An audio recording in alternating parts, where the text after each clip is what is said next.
उत्तर प्रदेशना मुख्यमंत्री योगी आदित्यनाथ सतत एक्शનમાં રહે છે।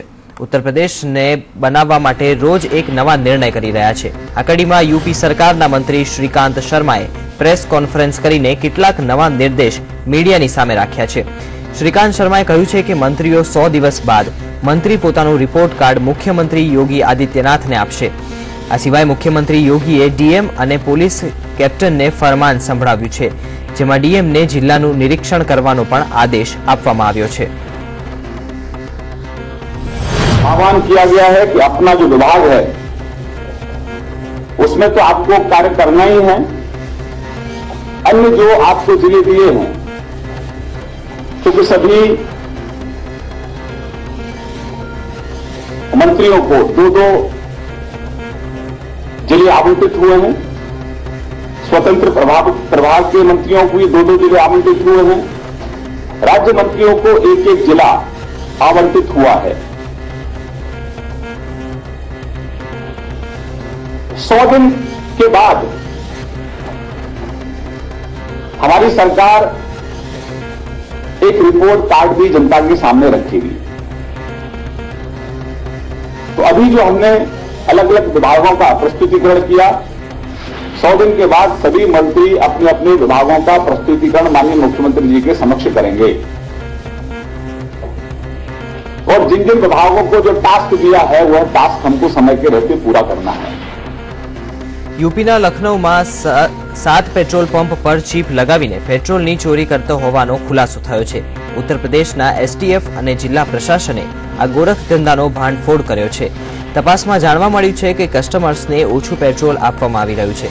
પેટ્રોલ પંપમાં ચીપ રિમોટ કનેક્ટ કરીને આ કામને અંજામ આપવામાં આવ્યું હતું। કસ્ટમર્સને 1 લીટરમાં 50 થી 60 મિલીલીટર પેટ્રોલ ઓછું આપવામાં આવતું હતું। એક પેટ્રોલ પંપ આ ચોરીથી રોજના એવરેજ 40 થી 50 હજાર રૂપિયા અને મહિનામાં 12 થી 15 લાખ રૂપિયા કમાઈ રહ્યું છે।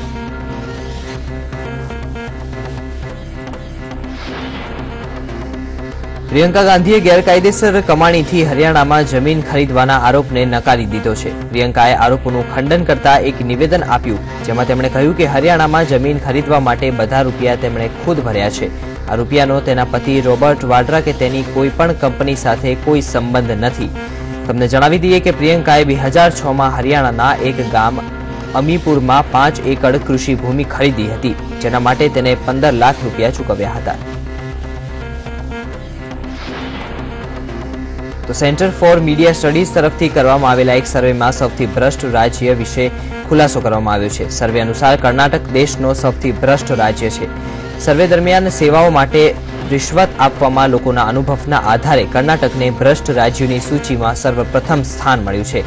कर्नाटक बाद आंध्रप्रदेश, तमिलनाडु, महाराष्ट्र, जम्मू काश्मीर अने पंजाबनो नंबर आवे छे। लोकसभा में नेता विपक्ष न होवाना कारणे अटकेला लोकपालनी नियुक्ति मामले सुप्रीम कोर्टे लीली झंडी आपी दीधी छे। सरकार नेता विपक्ष वगर पण लोकपालनी नियुक्ति करी शके छे। कोर्टे महत्वनो निर्णय संभळावता કહ્યું કે કાયદામાં સાફ કહેવામાં આવ્યું છે કે ગઠન સમિતિમાં કોઈપણ મુશ્કેલીના કારણે લોકપાલ કે તેમના સદસ્યોની નિયુક્તિ ગેરકાનૂની ન કહી શકાય। લોકપાલ કાયદો 16 જાન્યુઆરી 2014ના રોજથી લાગુ કરવામાં આવ્યો છે। કાશ્મીરમાં પથ્થરમારાની ઘટનાઓને પગલે હવે કેન્દ્ર સરકારે મહિલા બટાલિયન બનાવવા માટે મંજૂરી આપી દીધી છે। ઇન્ડિયન રિઝર્વ ફોર્સમાં 1000 મહિલાઓની ભરતી કરવામાં આવશે। આ મહિલા બટાલિયનનો કાશ્મીરમાં પથ્થરમારો રોકવા તેમજ કાનૂન અને અર્થવ્યવસ્થા સુઘડ બનાવવા માટે કરવામાં આવશે। કાશ્મીરમાં યુવાનોને રોજગારીની તકો આપવા માટે પણ આ બટાલિયન મદદરૂપ રહેશે। આ વ્યવસ્થા ઊભી કરવા માટે 61 કરોડનો ખર્ચ થશે, જેમાંથી 80% ખર્ચ કેન્દ્ર સરકાર ઉઠાવશે, જ્યારે 20% રાજ્ય સરકાર। સુકમામાં શહીદ થયેલા સીઆરપીએફના જવાનોના વહારે ક્રિકેટર ગૌતમ ગંભીર આગળ આવ્યા છે। તેમણે શહીદ થયેલા જવાનોના પરિવારજનોને આર્થિક મદદ પૂરી પાડવાની ઘોષણા કરી છે। તેમણે જણાવ્યું છે કે શહીદ થયેલા 25 જવાનોના બાળકોના અભ્યાસનો તમામ ખર્ચ તે ઉઠાવશે। આ રકમ તેઓ ગૌતમ ફાઉન્ડેશન દ્વારા પૂરી પાડશે। ઋષિ કપૂર હમણાંથી તેમના મનની વાત કરવામાં ખુલ્લા કરતા હોય છે। તેમની ટ્વીટ હંમેશા કોઈને કોઈ નવો વિવાદ જન્મ આપે છે। ત્યારે હવે તેમની એક ટ્વીટે વિનોદ ખન્નાના નિધન પર પણ નવો વિવાદ ઊભો કર્યો છે। ઋષિએ વિનોદ ખન્નાના નિધન બાદ કરેલી ટ્વીટમાં લખ્યું હતું કે આ વાત શરમજનક છે કે નવી પેઢીના કોઈ પણ અભિનેતાઓ વિનોદ ખન્નાની અંતિમ વિધિમાં હાજર ન રહ્યા, એ પણ ત્યારે કે જ્યારે તેમણે એમની સાથે કામ કર્યું હોય। નવી પેઢીના લોકોએ અભિનેતાઓને આદર આપતા શીખવું જોઈએ। તો બીજા ટ્વીટમાં તેમણે લખ્યું હતું, આવું કેમ?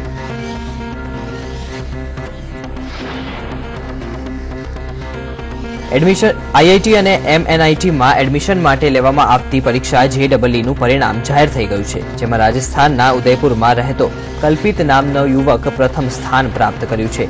ખાસ વાત એ છે કે કલ્પિતે પ્રથમ સ્થાન જ પ્રાપ્ત નથી કર્યું, પણ તેને 360 ગુણમાંથી 360 ગુણ પ્રાપ્ત કરીને ઇતિહાસ રચ્યો છે। કલ્પિતના પિતા કમ્પાઉન્ડર છે અને માતા સ્કૂલમાં ટીચર છે। તેમણે જણાવ્યું કે કલ્પિત JEE સારા ગુણ પ્રાપ્ત કરશે તો મુંબઈ આઈઆઈટીમાં એન્જિનિયરિંગ પૂરું કરવા માંગે છે અને કોમ્પ્યુટર સાયન્સમાં એન્જિનિયરિંગ પૂરું કરશે। બોલિવૂડની અભિનેત્રી શિલ્પા શેટ્ટી અને તેમના પતિ રાજ કુંદ્રા પર છેતરપિંડીની ફરિયાદ ભિવંડી પોલીસ સ્ટેશનમાં નોંધવામાં આવી છે।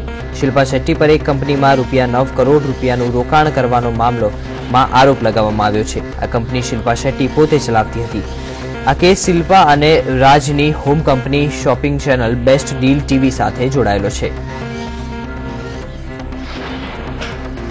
હિમાલયની વાદીઓમાં 47 દિવસો સુધી ખાઈમાં જીવન અને મરણનો જંગ લડનાર એક પર્વતારોહક જીવન પર પરત ફર્યો છે, પરંતુ તેની સાથે ટ્રેકિંગ પર ગયેલી તેની ગર્લફ્રેન્ડનું 3 દિવસ પહેલા નિધન થયું હતું।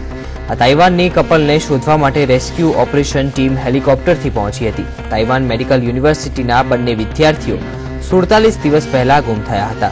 હાલમાં જીવિત યુવાનને સારવાર માટે કાઠમાંડુની હોસ્પિટલમાં દાખલ કરવામાં આવ્યો છે।